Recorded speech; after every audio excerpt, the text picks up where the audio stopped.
ગુજરાત યુનિવર્સિટીના પ્રોફેસરોને પ્રોત્સાહન રૂપે રૂપિયા આપવાનો વિવાદ। ગુજરાત યુનિવર્સિટીના કુલપતિના નિવાસસ્થાને એનએસયુઆઈનો હોબાળો। યુનિવર્સિટીને પ્રોફેસરોને વધુ રૂપિયા આપ્યાનો એનએસયુઆઈએ આરોપ લગાવ્યો છે। પગાર સિવાય 5 થી 10,000 રૂપિયા સુધી વધુ રૂપિયા આપ્યા હોવાનો આરોપ એનએસયુઆઈએ લગાવ્યો છે। વિદ્યાર્થીઓની ફીમાંથી આપેલા રૂપિયા પરત આપવા માટે એનએસયુઆઈએ માંગ કરી છે।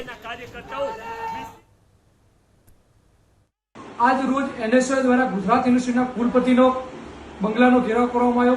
थोड़ा दिवस पहला जયારે नेटની टीम आई ત્યારે 50 લાખથી વધારે રૂપિયા જે વિદ્યાર્થીઓના ફીના રૂપિયા છે એ પોતાના માનીતા અધિકારીઓને જે આપી દેવામાં આવ્યા હતા એના વિરુદ્ધમાં આવનાર દિવસોમાં પણ એનએસયુઆઈએ રજૂઆત કરી હતી।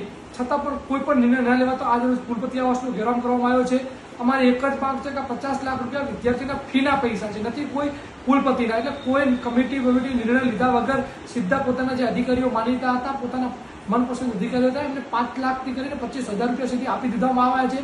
आ पैसा तात्कालिक धोरणे पाछा लेवामां आवे। जो आवुं करनार नहीं आवे तो आज कुलपति आवासनो घेराव हतो। आवनार दिवसोमां उग्रથી ઉગ્ર આંદોલનની જરૂરત પડશે तो આપણે एनएसयूआई करशुं।